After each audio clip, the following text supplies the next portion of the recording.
I'll put it on you, Paul. Jai Opetaia just brutally knocked out Huseyin Cinkara in the 8th round to successfully defend his IBF and Ring Magazine Cruiserweight World titles. It was a peach of a left hand to the jaw that did the trick for Opetaia. A one-hitter quitter that. It would be fair to say though that one-hitter quitter left hand got Jai Opetaia out of a tough spot because this fight wasn't going the best for him to that point. Cinkara was seen as another guy who would get poleaxed by Opetaia early in the fight. He's 40 years old and just seemed like one of those IBF mandatories who bought his way to that number 1 position. And in the first round, it did just look like a matter of time until Opetaia would find a home with a big shot and get rid of Cinkara and make easy work of him. But Cinkara was looking more poised in the second round, trying to pick his punches. And late in the second round, Cinkara actually rocked Opetaia badly with 2 counter right hands as Opetaia was getting way too overzealous swinging at Cinkara. It looked like a dent of sorts formed on the side of Opetaia's head after he got rocked, which made me wonder if Opetaia sustained some form of permanent damage when Maris Breedis broke his jaw back in 2022. Now Opetaia getting caught with punches while swinging for the fences is nothing new. The same happened when he fought David Naika, but the difference is that Opetaia ploughed through Naika and outwilled him and flattened him in the 4th round. But here against Cinkara would continue to catch Opetaia with counter right hands and jabs throughout the rounds, and Opetaia's eye was starting to swell up badly. Opetaia was being dragged into deep waters and he looked a bit desperate as he was swinging at Cinkara as opposed to looking relentless and dominant. And Opetaia's defense was very leaky in there. But in this fight in which he was being caused problems, Opetaia did manage to pull off a big one-punch knockout. So that KO win over his IBF mandatory Huseyin Cinkara just now makes it 3 successful title defenses on the year for Jai Opetaia, all 3 coming by way of. Opetaia was meant to defend against his mandatory Cinkara in January, but Cinkara had to pull out that time due to an ankle injury. So Opetaia made a voluntary defense against David Naika on short notice instead, and he memorably destroyed Naika and stopped him in the 4th. Then Opetaia made another voluntary defense against Claudio Squeo in June, and he stopped Squeo in the 5th when he broke his jaw. And now in December, he took care of his mandatory obligations and flattened Cinkara in the 8th round. This hasn't been a year of great competition for Opetaia, but he's of course had a very frustrating time, not being able to get the unifications with the other champions at Cruiserweight, the WBC champ Badou Jack and the unified WBO and WBA champ Zurdo Ramirez. Man, Ramirez really is ducking that smoke from Jai. But to be fair now, the undefeated 40-year-old mandatory challenger who Opetaia was meant to start his year squaring off against, but has now ended his year squaring off against after 2 voluntary defences, definitely showed up to win and proved to be much better competition than he was expected to be.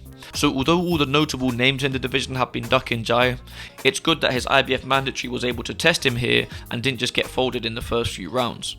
Now as for what's next for Jai Opetaia, will he finally get a Cruiserweight World title unification or even actually get 2 unifications fights and become the undisputed Cruiserweight World Champion 2026? Well, it's on the cards, but he may very well get ducked for a whole year again and just have to defend his IBF belt. Zurdo Ramirez is now going to defend his unified Cruiserweight World titles against the WBC Light Heavyweight Champion David Benavidez on Cinco de Mayo. Well, on Cinco de Mayo weekend. And Badou Jack still has that ordered rematch with Norm Michaelian to take care of. Now, Badou Jack vs Norm Michaelian 2 is actually taking place in just a week. So with Zurdo looking to fight Benavidez in May, the focus for Team Opetaia now has got to be taken on the winner of that WBC title fight in the first half of 2026. And then if Jai beats the winner of that fight, he'll be the unified IBF and WBC Cruiserweight champion. And then he could fight the winner of Zurdo vs Benavidez in an undisputed fight by the end of 2026. But of course, it's never that smooth sailing in boxing, and unification fights are not enforced. Based on each fighter's recent history, the winner of Jack vs Michaelian 2 may very well just not fight for the whole of 2026, making the WBC Cruiserweight title dormant. And there are also a bunch of variables that may prevent Jai Opetaia fighting the winner of Benavidez vs Zurdo. So apparently Zurdo wants to fight Benavidez instead of Opetaia because the Benavidez fight is a bigger money fight. Much to Jai Opetaia's dismay of course, because that deprives him of legacy and greatness. So if Zurdo were to get past Benavidez, he may very well continue to duck Opetaia and go for some other money fight. But now, me personally, I have Benavidez beating Zurdo. I reckon Benavidez outworks Zurdo to win a competitive decision over him to become the new unified Cruiserweight champ and a Freeweight World champ. Now does that mean that we could get Jai Opetaia vs David Benavidez in a big Cruiserweight unification in late 2026? I know Turki Al Sheikh would fancy putting Opetaia vs Benavidez on. Well, unfortunately, David Benavidez has expressed his desire to go straight back down to light heavyweight after fighting Zurdo, win or lose. Presumably to fight Dmitry Bivol in the undisputed light heavyweight title fight, or Artur Beterbiev if Beterbiev does indeed have a rubber match with Bivol and wins. So if Benavidez beat Zurdo and then vacated both the WBO and WBA cruiserweight titles to go back down to light heavyweight, that will fuck shit up even more for Jai Opetaia, as the 2 vacant world title belts will likely get picked up by 2 other separate guys that will both duck him. So in a perfect world, Opetaia fights for the WBC title and then for the unified WBA and WBO titles within the year 2026, but that is unlikely. If Jai Opetaia were to only have a 1 cruiserweight unification in 2026, I would choose for it to be against David Benavidez because that is the biggest fight of the lot. I do kind of want to see Opetaia smoke Zurdo Ramirez because of everything that's been going on with that fight, but again, I do have Benavidez just beating Zurdo, and Benavidez is a much bigger fight for Opetaia. And an Opetaia versus Benavidez fight will bring some attention to the cruiserweight division finally. So yes, Benavidez is looking to go back down to 175 after the Zurdo fight, but assuming that that is only to have a big unification fight against Bivol or possibly Beterbiev, the best we can hope for here in terms of seeing Opetaia versus Benavidez is firstly that Benavidez actually beats Zurdo, which is not a given, and then something happens to where Benavidez can't fight Bivol nor Beterbiev anytime in the near future, maybe if their trilogy gets scheduled to a way later date or something, so Benavidez just says fuck it and stays up at cruiserweight for a big super fight unification with Jai Opetaia. But that scenario could be completely off the cards, as there's a good chance that Benavidez does have no interest in the cruiserweight division outside of the Zurdo fight. That's just a nice big money fight that'll attract a big Latin American audience, and Benavidez sees that as the easiest way to become a freeweight world champion, by going up to cruiserweight to beat a fellow former 168 pounder. But after that, it could indeed be straight back down to light heavyweight for Benavidez no matter what. So with all the variables in place that could deprive Jai Opetaia of getting a cruiserweight world title unification for yet another calendar year, does that mean that he should just move up to heavyweight like a bunch of people are saying he should?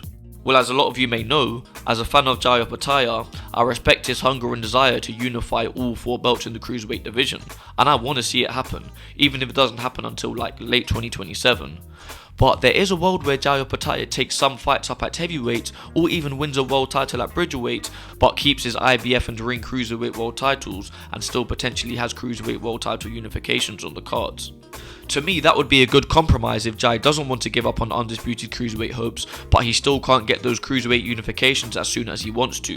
He could take care of his 1 IBF cruiserweight mandatory in the year, and then he can maybe go up to heavyweight for 1 stay busy fight against a known heavyweight contender to line up a move to heavyweight after becoming unified or undisputed at cruiserweight down the line, or even after eventually giving up on holding out for those cruiserweight unifications. Or he could take on the WBC Bridgerweight World Champion Kevin Lorena in an attempt to become a 2-weight World Champion, while keeping hold of the Cruiserweight World Championship. But the big issue with that is that the only world title that Opetaia has right now, in terms of the 4 sanctioning bodies, is the IBF title. And the IBF are the least likely out of the 4 sanctioning bodies to let that kind of thing happen. I mean, Opetaia is actually a 2-time IBF cruiserweight champ because he got stripped of the title for taking a fight with Elis Zorro in Riyadh back in 2023. This was intended to be a voluntary defense for Opetaia, but the IBF stripped Jai Opetaia of his title for taking this fight with Elis Zorro while Mairis Briedis was his mandatory. But Briedis couldn't even fight Jai Opetaia at the point that Opetaia fought Zorro because Briedis was injured. Plus, Opetaia already beat Briedis, so Briedis' mandatory position was in the form of an ordered rematch because Briedis hadn't fought since that first Opetaia fight back in 2022. But it's not like Briedis' first Opetaia 1 was so controversial that it warranted an ordered rematch anyway. And then the IBF just made Opetaia vs Briedis 2 for the vacant title. So basically, Opetaia has already been stripped of the IBF title for petty shit. So if Opetaia did take a stay busy fight at heavyweight or win the bridgerweight title, then the IBF would probably just strip him again. So maybe he's better off either just making IBF cruiserweight title defenses until he gets the cruiserweight unification, or actually just fully saying fuck it and leaving the cruiserweight division for good. I thought I'd quickly note that Jai Opetaia is actually no longer with Barry Hearn's son. Opetaia's Matchroom deal is done. All the more reason to love him, eh?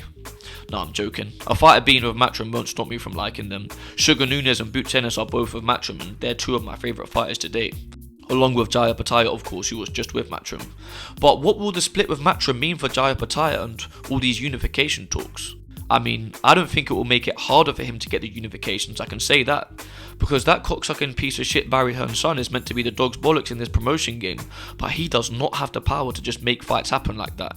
You know, your unification fights with guys who are with other promotions. He just makes the fights that he can within a certain budget, and then he does everything he can to sell the fight that he could make. Opetaia's managers Mick Francis and Spencer Brown seem to be doing what they can to pursue the unifications, so hopefully they can get it done.